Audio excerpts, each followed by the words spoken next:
expatriate employment levy has been unveiled. President Bola Tinubu on Tuesday rolled out the scheme. It is a mandatory contribution imposed on organizations that employ expatriate workers in Nigeria. While launching the EEL at the Council Chamber Presidential Villa, Abuja, the President expressed confidence that the levy will improve revenue, encourage indigenization, and balance employment in the country. Describing the initiative as a game changer, the President urged foreign companies operating in the country to employ more Nigerians, balance employment opportunities, and close the wage gap between the expatriates and the Nigerian labor force. What will be the impact of this initiative? How would the implementation look like? These are some of the questions we'll be seeking answers. So, thanks for joining us. I am Eucharia Clinton. Welcome to Nigeria Today.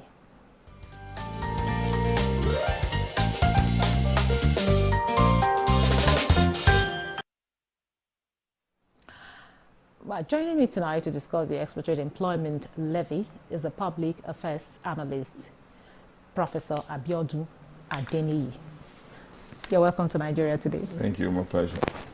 Now, even though we've introduced it a little bit, the expatriate employment levy, we want to know exactly what it means in a broader view, and if something similar had been in existence before now.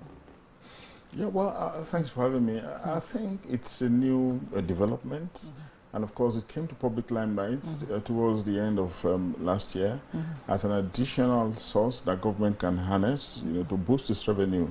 By the way, a soft source, it's somewhat different from taxation, from the personal income tax that expatriates are supposed to pay, and somewhat different also from the fee they're supposed to pay, further to fulfilling their expatriate quota. This is a soft levy that is mandatory in the sense that it will go straight to the central post, to the federal post, rather than states and local states that often get the personal income tax.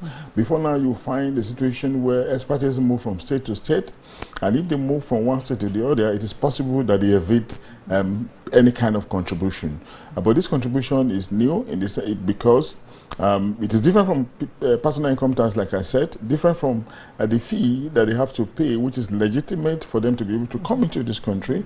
But of course, it go into the central post. It will help the evasion of taxation, and of course, if it is well implemented, at the end of the day, government hopes to rake about $1.5 to $2 trillion annually if it is properly implemented. It's a kind of contribution separate from taxation, as the case could be, and that's why you find that reception for it is overwhelming. People are happy with it because Nigeria has been sleeping on its rights, over these form of income generation, much unlike some other countries that has been witnessing huge number of expatriates. It's a source of income that countries that are in need of revenue often embark upon, often implement, to boost their revenue source. A soft measure, as the case could be. Saudi Arabia is doing it, Japan is doing it, and some other countries. So beyond the cash additional cash that will come in, it's also the possibility of helping us to regulate the influx of expatriates. There are people that you call expatriates becoming more like a buzzword. People, who are doing jobs that ordinary Nigerians can probably do, or that even the regular Nigerian can probably do. But because of the toga of expatriates, because of the advantage that some of the big companies, the big brands can take over the system, they bring in technicians, bricklayers, people who do manual labor that you can find competent Nigerians doing. They bring them out, without any form of contribution, and of course, they earn funds here. And of course, at the end of the day, what happens to the funds? The funds are repatriated, further putting pressure, on the already scarce foreign exchange. But this measure now, when it's been implemented, is supposed to bring some form of control mechanism into the process, boost local employment, increase indigenization, and encourage companies to look rather inward rather than thinking about bringing in foreign workers. Okay, having heard that, when this present administration came into power, the first thing one of the first things the president noticed was the rate of unemployment, and he frowned at it. Now, with this initiative, how does it align with the present administration's, broader economic goals? In many ways. One, the government is talking about Renew Hope, and secondly, integral to Renew Hope is the fact that they need to create jobs for people, the teeming population, particularly youths. Remember that we're talking about the youth board, youth unemployment, which is causing increasing youth restiveness. And what is causing this restiveness? Joblessness. And what part of the reasons why we have joblessness is the fact that opportunities available to them are being taken over by their foreign compatriots. It's not to say that we're in an age of globalization somewhat. It's not to say that foreign skills are not welcomed, but to what extent do we want to welcome foreign skills when those skills are present here? And you find people who, for reasons around maybe they simply want to sabotage the system, or they simply want to take advantage of the lack of control in a system, to populate the employment space, even where we have local expertise, local resources that can fill such spaces, and they are able to do this because the control mechanisms are weak, because we are sleeping on our rights, because there are some additional contribution that they are supposed to make that they are not making. So they find it very easy, rather cheap, to bring in as much foreign labor as possible, using excuses for being in a construction company, for being in a mining company, for being in the supermarket chain, to bring in these fellows, where you can find Nigerians actively participating. Are you not surprised that you are in a country where you see the supermarket chain, for instance, the restaurant chain, being managed, by foreigners? Is it not surprising? Do you not find it strange? Are you not surprised to see construction companies sometimes where you have expert engineers, qualified Nigerians, you still find them being managed, by foreigners in a place where in a situation where you can have Nigerians who are equally competent? Isn't it also interesting that there are some sectors in Nigeria where you have indigents, and they are doing expertly, they are doing very well in those sectors. The banking sector, for instance, the telecom sector, for instance, largely these sectors are managed by Nigerians. And if they are being managed by Nigerians, because of control, regulatory mechanisms, what says that other sectors cannot be well managed as well? The idea behind expatriates is that you bring them in, they make their contribution over some years, give them the opportunity to grow local skills, and by the time they finish, they exit. But what we've been witnessing, in many years, which we've not done anything about, is that you find expatriates coming in, remaining behind, bringing in more of their kids and kins, and populating the employment space and denying Nigerians the opportunity to get employed. So what we are saying is that yes, we welcome foreign skills, we welcome the cross-fertilization of knowledge, the importation of skills, but at the same time we need some moderation, and that moderation can come through some kind of contributory mechanism that are soft, that are not necessarily out to discourage foreign investment. They are not necessarily to discourage what do you call it now, create a business environment, foreigners from having a smooth business environment, but of course to bring in some moderations and some sort of control so that there can be some balance here and there. Okay. Now, earlier on you talked about control mechanism being weak. Now, oftentimes experts have come on the program and say we don't lack policies. What perhaps is the problem is implementation. Absolutely. Now, in this wonderful initiative that is geared towards ensuring that we up our economy, in terms of revenue and all of that. Now, what kind of strategy, in your opinion, can be adopted to ensure that we have the challenges or loopholes are being kind of addressed, or will I say the loopholes are being taken care of in terms of implementation? Excellently. Yeah, excellent. I agree with you. We often have problems with implementation. We have laws, regulations that are there, but our bane is often that they are implemented in the breach. Well, maybe they are even never implemented at all. But this arrangement, from what I've read, is a collaboration between the public and the private sector. So if you say that the public sector is often lethargic, often weak in terms of implementation, you may not be able to say that of the private sector, because private sector, for instance, in Nigeria is very vibrant. And of course, apart from weaknesses, inadequacies here and there, they drive the economy, and that's what we expect of an ideal private sector. So in a situation where you're having private sector collaborating with government to drive this, to implement this, of course we expect that it will be successful. We have had this in the past, several public-private sector collaboration, and we have had success registered, not because the public sector is not not because the public sector is completely weak, but because we have an efficient, productive private sector that is interested. Yes, you may say because they're also profit-oriented, but in being profit-oriented, they are also efficient and productive and contributing to the economy of the country. So it's a welcome. It's a win-win situation whereby you give and you take. You give and you take. Nobody is at a loss. But look, the levy is not just for all foreigners, not just for all foreign workers. There are sections of foreign workers that are excluded. Diplomats are excluded, from what I've read. International, I was about coming to that multilateral point. organizations. I was about coming to that point. Okay. What are the exemptions? Because definitely it's not. Of course, diplomats are exempted. Foreign service workers are exempted. Multilateral organizations, World Bank, United Nations, UNESCO workers, they're exempted. But we have so many expatriates in this country working in industries, in the construction sector, in the manufacturing sector, the supermarket sector. And yes, to come in, they pay a fee, they pay their visa fee, maybe another regular fee, further to fulfilling their expatriate quota, and they pay the kind of tax that you and I pay, personal income tax. Beyond that, they don't pay anything. They pay nothing else until now, which is not proper. Which means that if they are not paying anything here, they are not also paying anything in their country, which means there's a kind of escape, there's a kind of window for them to escape some other charges. So this new levy is catching up with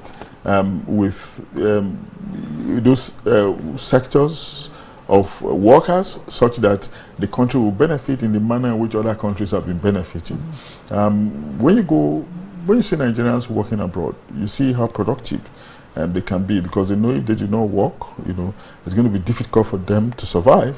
Foreign countries, Western countries, for instance, are not as communal as we are here. So if they don't work, if they're not productive, they're not likely to survive. And of course, they pay their taxes. They pay other levies. Apart from tax, they pay different kinds of taxes. In England, for instance, you pay council tax, you pay television license, you pay vehicle license tax, you pay water rates, and we'll be tidy if you do not pay all these things.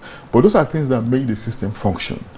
So why are we sleeping on our own rights? Failing to take the opportunities, to take advantage of opportunities that we have, and these are legitimate advantages, which is why this expatriate levy looks welcome, especially at a time where revenue is dwindling. Our mainstay oil that we depend on, is dwindling, and of course we are grappling with debt crisis. We need soft approach, in the short term, to getting more revenue. In the long term, we're talking about steel development, we're talking about agriculture, we're talking about mineral resources, solid minerals, but those are long-term measures. In the short term, we have to think about some of these measures, which is why the courage of the Tinubu administration is commendable in this regard. Oh, okay. Now, with this initiative, what sectors or industries are we expecting to see, remarkable improvement in terms of employment in the country? Well, you could see expatriates populate the construction sector. They are there. They are in the mining sector. They are in the oil and gas sector. They are in the manufacturing sector. They are in the agriculture sector, right? They are also in the supermarket chain. You know, they even come to small businesses like, maybe I shouldn't call it small anyway, businesses like restaurant, you know, hospitality business, the hotel industry. They're all there. We're not saying they should go away. We let them stay, work, you know, but contribute to the national pulse through this quota. And if you are not contributing, such that government to get more money, you know, to boost the economy, to reflate the economy for people to get job, then of course they will be exiting, and Nigerians will fill the space. Yeah, Nigerians will fill the space. Imagine what it costs to bring in one expatriate into this country. You are bringing them in, you know, you are paying for you're paying for their flights, you are accommodating them, you are paying for their car, you are paying for their comfort, you know, for a job that a Nigerian can do, you know, a lot of money, and you're paying them probably in naira, which they will convert to hard currency and take out, you know, depleting our foreign reserve, putting further pressure on foreign exchange, creating more problem, you know, for us at that level, you know. And imagine a situation where you can avoid such importation of professional, you know, replaced by a local that will have a plenty anyway. Don't indirectly at the end of the day to rub up positively on the economy across all the sectors. So not just one sector will be affected, it will benefit practically all the sectors where the expatriates are involved. Fine if they want to bring them in, but let them make some contribution. Okay. Some other contribution, yes. While you were talking, I was just thinking, you're talking about them paying a levy. What if, okay, we're talking about creating jobs, you know, reducing the unemployment rate. Some of these expatriates are so comfortable here that even if you ask them to pay a particular levy, they'll just readily pay it and still continue. So how do we create and that's what I said, right? Yes. When they pay, it means that government will have more money, right? So government will have more money to work. Government will have more money maybe to expand their workforce for their agencies, which means if they're expanding workforce for their agencies, it means that more people will be employed, right? Maybe to create more industries, they will have more money to put, to give to the subnationals, the sub-sovereign, the states, the local government, which means that they will also function better. And functioning better will also mean the opportunity to employ more people. But again, we are not taking it for granted that we also have to call on our governments at all levels to be much more responsive than they are doing now. So when more money comes, it shouldn't be, you know, for profligacy. It shouldn't be for squandering. It should be, you know, channeled towards what will help the real sector, what will make the economy much more productive, and what will enhance and engender good living among the citizens. You know, we have to also chip that in. You know, not just talking about raising money through EEL, through expatriate levy, and not being concerned about how these monies are expended. That's also very, very important. So we're just assuming a circumstance that when more money comes in, the money will be properly used. And if it is properly used, of course, it will be used towards dealing with all the major problems that government is having now, or that we are having as citizens. And what are these problems? Insecurity. What else? You know, kidnapping, banditry around insecurity. Then, of course, poor health facilities, poor educational facilities, you know, joblessness among youths, you know, restlessness, etc., etc. What is causing all these social ills? They are caused by inadequacies in the system. And one reason that you can adduce for inadequacies is the lack of funds, the lack of resources. You know, we are not a very rich nation, we are a very poor country, you know, but in saying that we are poor does not mean that we do not have resources. It does not also mean that there are no additional sources for us to raise resources. So if we have these additional sources, why should we not take advantage of them? Okay, talking about that, we are a very poor country. Yeah, some people we like smile and shake their head and say, "Really? Oh yeah, we are very poor. You know, what's our budget? What's the budget of Nigeria compared to a state or even a university in the United States of America?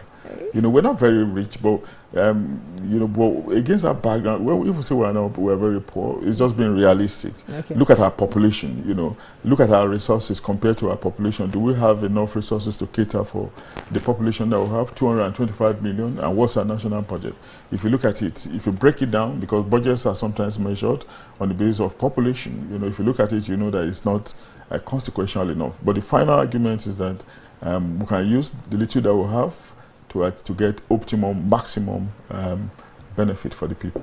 I know earlier on when we were talking about implementation, you talked something about, you said something about collaboration between the private and the public sector. However, they still need some form of monitoring, even the private sector needs that. Absolutely. Now, how do we ensure compliance, and of course enforcement of these of this initiative? Is a wonderful initiative from what you have explained. We could benefit a lot from it if well implemented. Yeah, absolutely. So the project belongs to the Ministry of Interior, and it's going to be managed by the Immigration Service. Okay. Right? The Nigerian Immigration Service is going to manage it in collaboration with the private sector companies or firms that are developing it or that have conceptualized it, sold it to government, and government bought it, just as it operates in some other countries. So with that, you can see that there's a chain of command. There's a chain of interests. Before it was finally signed, you can be rest assured that there were so many agencies that were involved, including the Infrastructure Concessionary Regulatory Commission, the Bureau of Public Enterprise probably, and some other agencies. So it's a network of agencies. Interagency collaboration actually took place, and of course, if there are infractions, if people are not complying, there are many mechanisms for apprehension, prosecution, and sanctioning. And what we should be calling on now is for companies, for all the agencies responsible to be up to the task, to be conscientious in delivering the goods. If that is done, of course, we will not have any problem. And that's why we're also saying again that companies that, or maybe interests, that find this inappropriate, government should watch them and ask, have you been compliant? Have you been paying your tax appropriately? What level of people have you been employing? Are they not expatriates? Because any company that is interested, in Nigeria, that is committed to the progress and development of this country should actually welcome this, because it's not something that is new. It's new to us in Nigeria, but it's not new around the world.